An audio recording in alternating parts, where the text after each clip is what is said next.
देवासुर के संकट आकर दूर किए। ओम जय धन्वंतरी देवा। आयुर्वेद बनाया जग में फैलाया, स्वामी जग में फैलाया।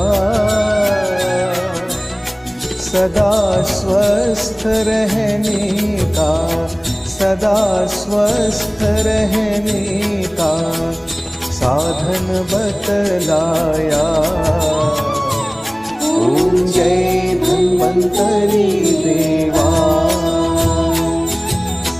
भुजाचारी अति सुंदर शंख सुधाधारी, स्वामी शंख सुधाधारी।